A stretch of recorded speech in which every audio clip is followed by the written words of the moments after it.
जिन Epstein file से America के राष्ट्रपति ट्रंप के राज खुलने की आशंका थी, उसके कुछ डॉक्यूमेंट्स ने तो भारत के प्रधानमंत्री मोदी, बीजेपी के बड़े बड़े नेताओं और अनिल अंबानी जैसे व्यापारियों के बारे में बड़े खुलासे कर दिए हैं। नमस्कार, आप देख रहे हैं सत्य हिंदी और मैं हूं आपके साथ कृति सिंह। हाल ही में अमेरिका की हाउस ओवरसाइट कमेटी ने जेफरी एप्स्टीन के कुछ ईमेल और कैलेंडर डॉक्यूमेंट जारी किए हैं।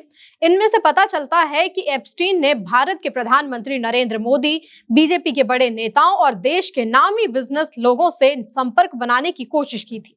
ये बातें 2019 के आसपास और उससे पहले की हैं। दस्तावेजों में भारत, अमेरिका, इस्राइल के रिश्तों और चीन के खिलाफ रणनीति जैसे मुद्दों पर बातचीत की कोशिश का जिक्र है। हालांकि सबसे जरूरी बात तो ये है कि इन पेपर्स में कहीं भी मोदी या किसी भारतीय का एप्स्टीन के यौन अपराध जैसे तस्करी गैंग से कोई भी कनेक्शन नहीं बताया गया है। ये सिर्फ दिखाते हैं कि एप्स्टीन बैक चैनल के जरिए अपना प्रभाव बढ़ाना चाहता था और कुछ मीटिंग्स करवाने की कोशिश कर रहा था। आगे बढ़ने से पहले एप्स्टीन फाइल के बारे में जान लीजिए। दरअसल एप्स्टीन फाइलें दिखाती हैं कि जेफरी एप्स्टीन दुनिया भर के ताकतवर नेताओं से संपर्क बनाकर असर डालना चाहता था। उसका नाम ट्रंप से इसलिए जुड़ता है क्योंकि दोनों एक समय एक ही सोशल सर्कल में दिखते थे और जांच अमेरिकी राजनीतिक संदर्भ में हो रही है, इसलिए मामला ट्रंप लिंक्ड माना जाता है। इन फाइलों को साझा करने के मुद्दे पर बहस छिड़ी हुई थी, लेकिन फिर बाद में ट्रंप ने इन फाइलों को खोलने की बात को मंजूरी दे दी। ये खुलासे नवंबर 2025 में सामने आए हैं और भारत में इसको लेकर राजनीतिक बहस छिड़ गई है।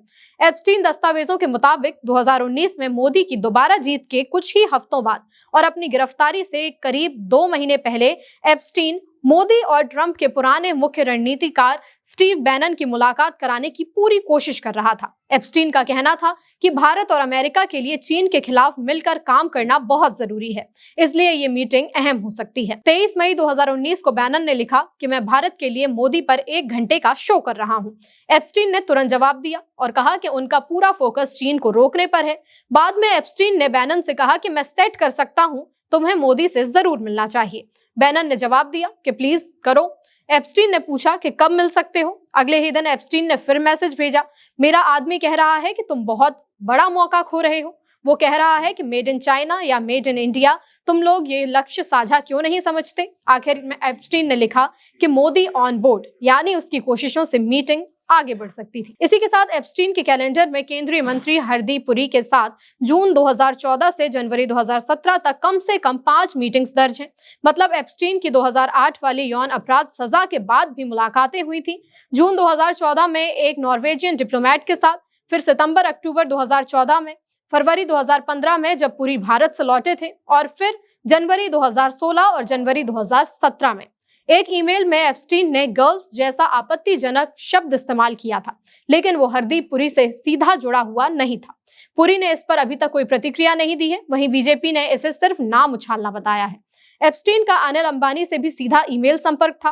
30 मार्च 2017 को अंबानी के लिंक्ड ईमेल से एप्स्टीन को एक आर्टिकल भेजा गया, ट्रंप के कॉल के बाद क्या मोदी जल्दी अमेरिका आएंगे, और नीचे लिखा था कि dear Jeffrey info BR Anil. Epstein ने जवाब दिया, इंडिया इस्राइल की नॉट फॉर ईमेल, यानी कि भारत इस्राइल वाली बात ईमेल पर नहीं लिखी जाए। ये वही समय था जब रिलायंस डिफेंस ने इस्राइल की राफेल कंपनी के साथ $10 अरब का बड़ा रक्षा सौदा किया था। उसी साल भारत इस्राइल का सबसे बड़ा हथियार खरीदार भी बना था।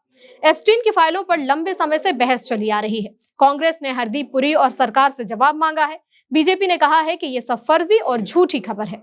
कुल मिलाकर ये सारे दस्तावेज दिखाते हैं कि एप्स्टीन दुनिया भर के नेताओं के साथ बैक चैनल बनाकर प्रभाव हासिल करने की कोशिश करता था। मोदी की इस्राइल नजदीकी और चीन के खिलाफ रणनीति से जुड़े दस्तावेज अमेरिकी हाउस ओवरसाइट कमेटी की वेबसाइट पर मौजूद हैं। इस बारे में आपको क्या लगता है, हमें कमेंट करके बताइए। वीडियो को लाइक और शेयर कर लें, साथ ही चैनल को सब्सक्राइब करना ना भूलें। फिलहाल के लिए इतना ही। नमस्कार।